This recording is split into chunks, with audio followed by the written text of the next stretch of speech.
1 Crônicas, capítulo 11, versículo 15 até o versículo 19. Nesta semana eu estava orando ao Senhor e pedindo uma palavra que eu pudesse compartilhar com vocês. E Deus colocou esta passagem bíblica, esta palavra no meu coração. Vamos ver o que a gente pode aprender dela nesse início de reunião. Diz assim: um dia, 3 dos 30 oficiais foram até uma rocha perto da caverna de Adulã, onde Davi estava, enquanto que um bando de filisteus acampava no vale dos gigantes. Um grupo de filisteus havia ocupado a cidade de Belém, e Davi se encontrava na fortaleza que havia no alto de um morro. Então ele suspirou e disse: como eu gostaria que alguém me trouxesse um pouco de água do poço que fica perto do portão de Belém. Então os 3 passaram pelo meio do acampamento dos filisteus, tiraram água do poço e levaram para Davi. Mas ele não quis beber daquela água. Em vez disso, a derramou como oferta a Deus. E disse: ó Deus, eu não poderia beber desta água. Isto seria o mesmo que beber o sangue destes homens que arriscaram a sua vida para trazê-la. E assim ele não tomou daquela água. Foram essas as coisas que fizeram os famosos 3.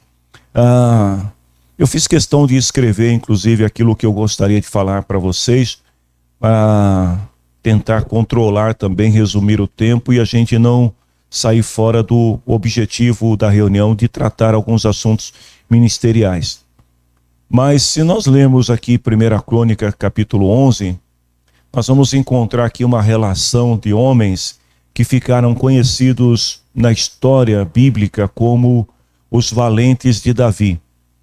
Esses homens, eles foram os grandes responsáveis, não só pela condução de Davi ao trono, mas também pela manutenção do seu reino. Durante toda a sua vida, Davi contou com estes homens que eram valentes, que eram fiéis e que ajudavam Davi na realização das façanhas que a Bíblia cita durante o seu reino. O que nós vemos aqui? Que Davi e os seus valentes formavam uma boa equipe, uma bela equipe. Eles eram um time. Tanto que nós vimos aqui nessa passagem que nós lemos que Davi, ele estava nesse período sendo perseguido, pelos filisteus, e ele se encontrava numa caverna chamada Adulã, outras versões bíblicas diz Adulão, e esses homens vão ter com Davi, vão conversar sobre estratégias de guerra, planos de governo, como deveria ser o futuro reinado de Davi, e etc. E no meio dessa conversa, Davi, ele manifesta um desejo.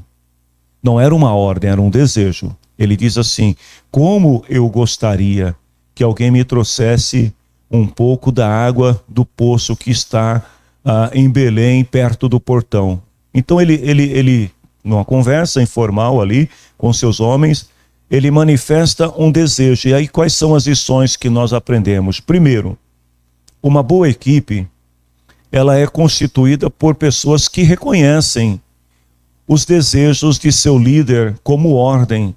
Vejam bem, Davi não deu a ordem, Davi desejou. Mas eles não esperaram que Davi desse a ordem.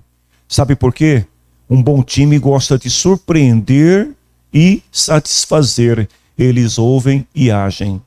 Então aqueles homens estão ali na reunião e de repente quando Davi solta, aquela palavra ali de desejo, aqueles homens já entendem que aquilo deveria ser uma ordem e que eles deveriam satisfazer aquele desejo do seu líder.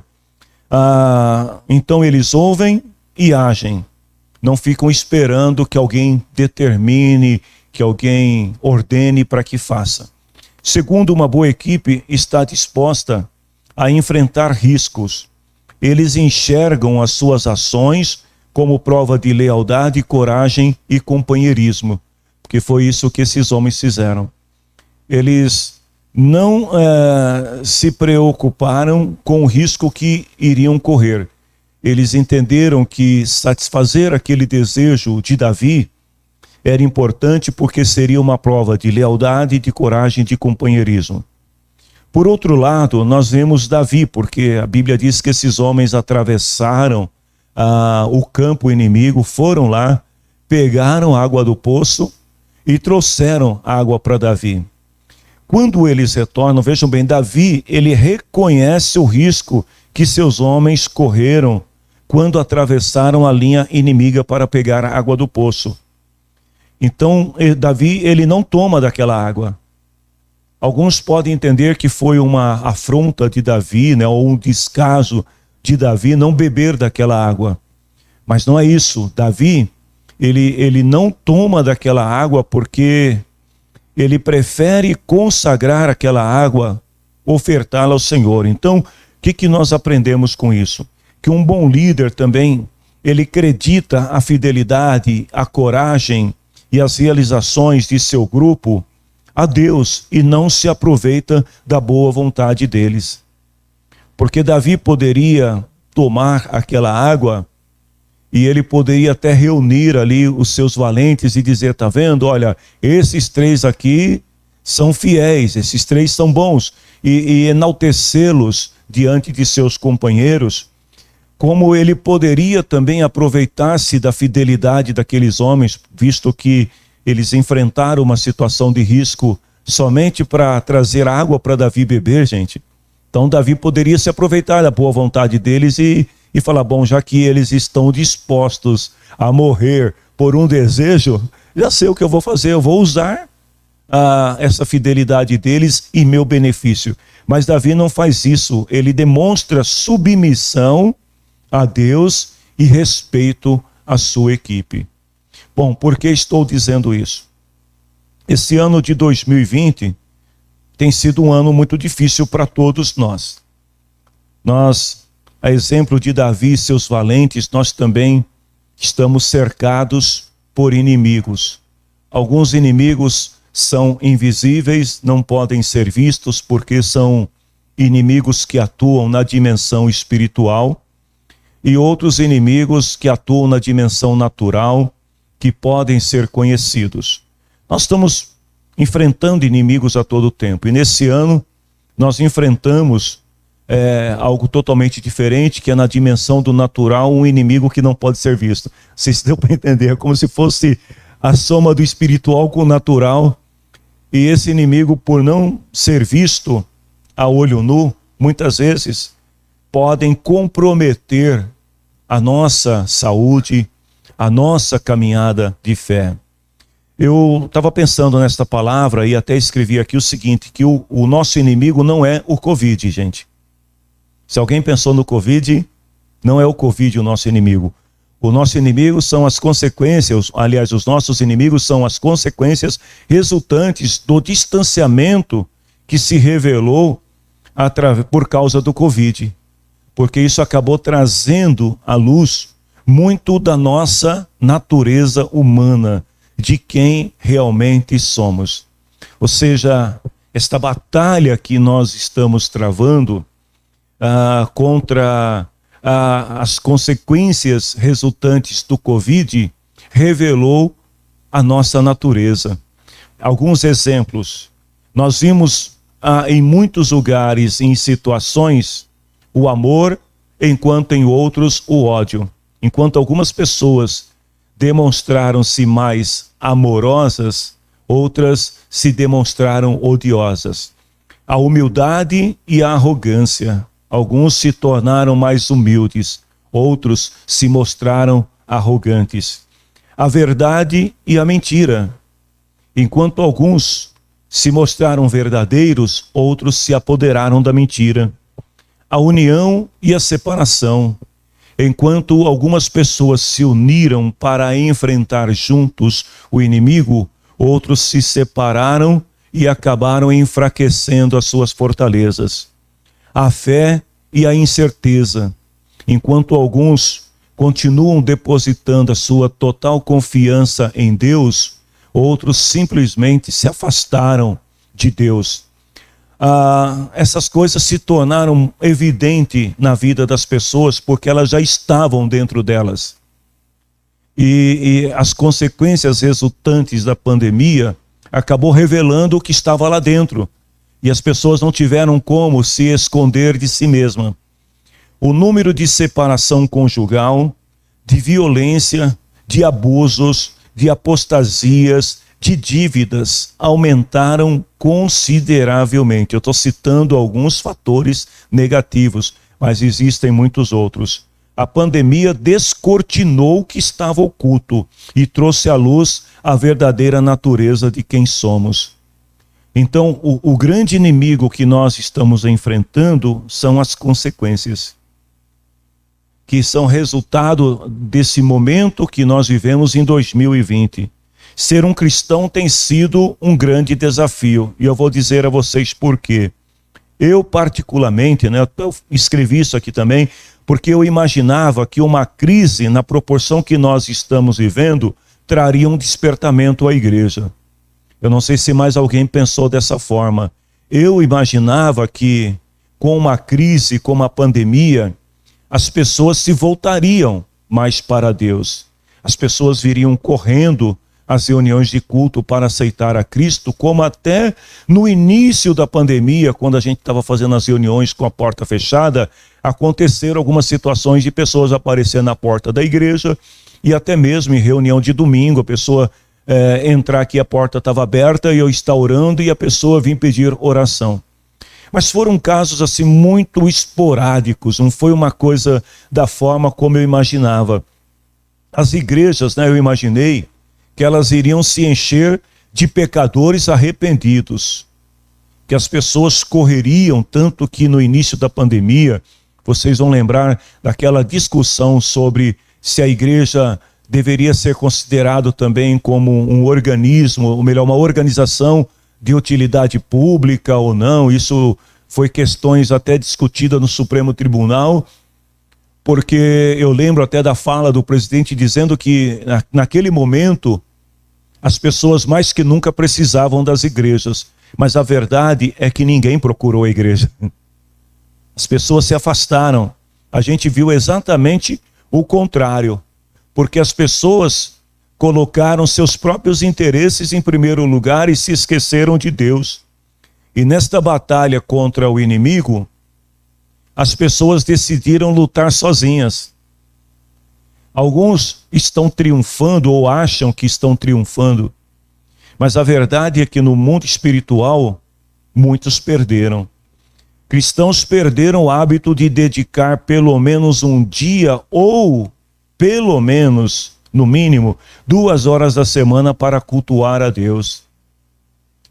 Nós nos tornamos indisciplinados, porque a gente consegue ter tempo para novela, tempo para o filme, tempo para a leitura, tempo para as reuniões familiares, tempo para as reuniões com os amigos, sejam presenciais ou virtuais, mas nós não conseguimos nos disciplinar para ter pelo menos, gente, eu estou falando pelo menos, é o mínimo do mínimo, 2 horas na semana para dizer, essas 2 horas eu quero dedicá-la a Deus.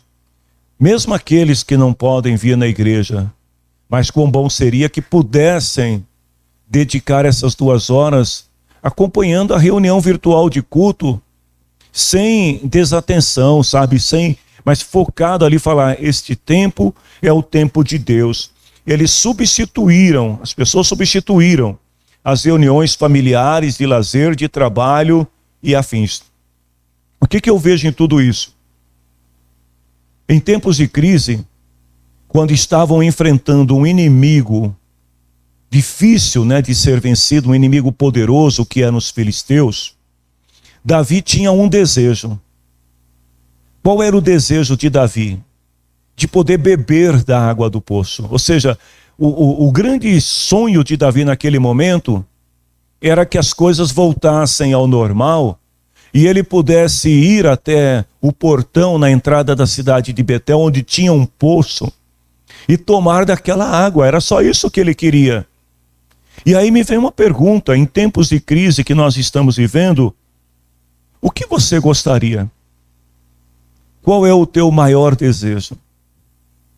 Se você pudesse se declarar aqui abertamente, não que você o faça, mas se você pudesse, qual seria o teu grande desejo nesse momento?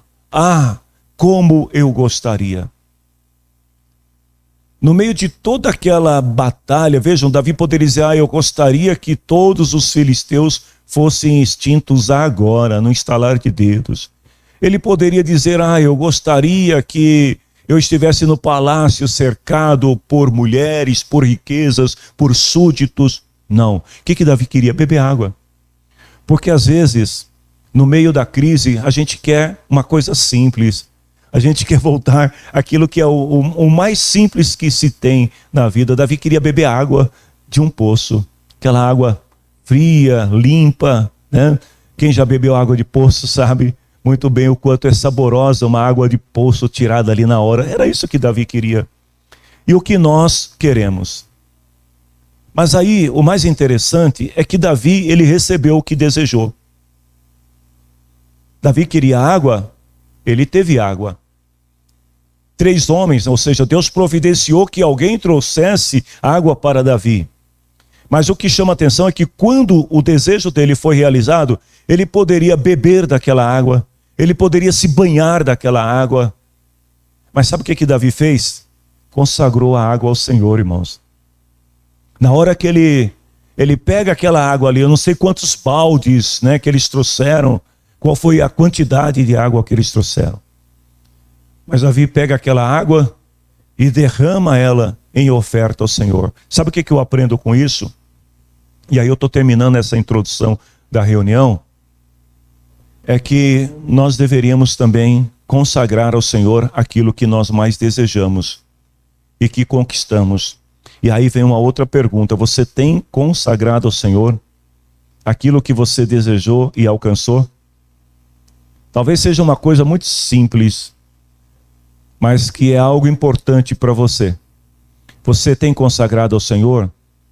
Porque Davi poderia tomar posse daquela água, sei lá, até fazer encher uma garrafinha de água, deixar lá e falar: isso aqui é para lembrar. Ele poderia fazer um memorial delas, poderia fazer o que ele quisesse. Mas ele fez o melhor, ele consagrou ao Senhor. E eu espero em Deus que cada um de nós possamos aprender, a exemplo de Davi, a consagrar ao Senhor aquilo que nós desejamos e conquistamos. Porque muitas vezes nós desejamos, o salmista diz, que nós devemos confiar ao Senhor os desejos do nosso coração e Ele concederá esses desejos. Mas às vezes quando a gente alcança aquilo que nós desejamos, nós esquecemos de consagrar ao Senhor. Nós queremos tanto, mas na hora que vem, nós esquecemos que Deus é o Senhor de tudo. Então eu quero deixar esta palavra para vocês e eu vou terminar com 5 perguntas.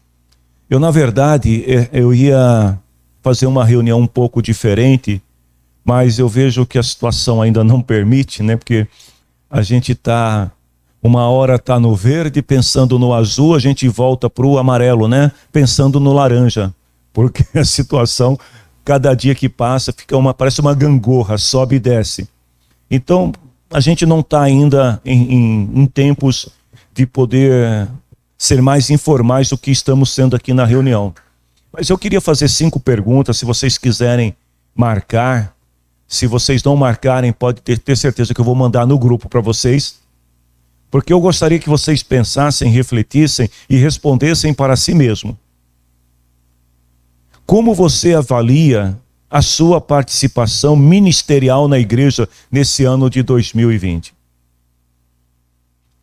Vejam bem, aqui não é para a gente avaliar o outro irmão, é avaliar a nós mesmos.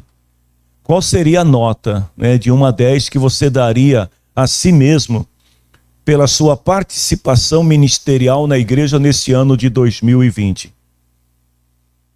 Essa é uma pergunta. Segunda, existem coisas que você deixou de fazer nesse ano que poderiam ter contribuído para o progresso da igreja? Alguma coisa que lá em janeiro, dezembro do ano passado, você sonhou, planejou, imaginou, e de repente veio a pandemia, e aí você se paralisou, parou, não fez nada. Existe alguma coisa que você deixou de fazer, que se tivesse feito, teria contribuído para o progresso da igreja? Terceiro, você pretende, vejam bem, você pretende contribuir mais efetivamente para a igreja em 2021?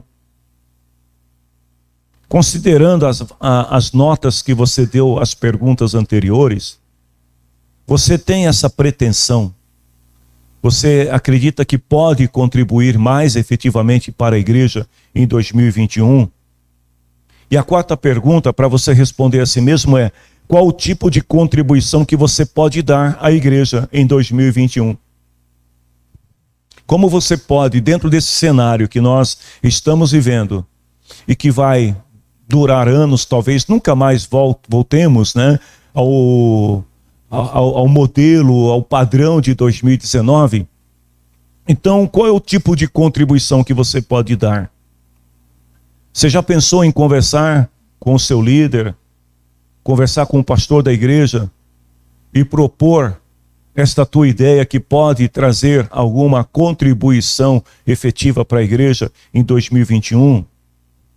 E em quinto lugar, agora sim, falando da igreja e dos outros, o que você sugere que a nossa igreja e seus líderes façam em 2021? O que você acredita que se a igreja, se os líderes se comprometerem, poderão fazer e dar certo? Estas perguntas são muito importantes para iniciarmos a nossa reunião, porque é em cima delas que nós vamos conversar agora. Eu confesso aos irmãos que se a gente não tivesse neste ano contado com a misericórdia de Deus, com a graça de Deus, se a gente dependesse das expectativas pessimistas de alguns, eu estou falando daqui de dentro mesmo, talvez a gente nem teria chegado hoje aqui. A gente teria sido atropelados pela pandemia no meio do caminho. Mas Deus tem sido misericordioso.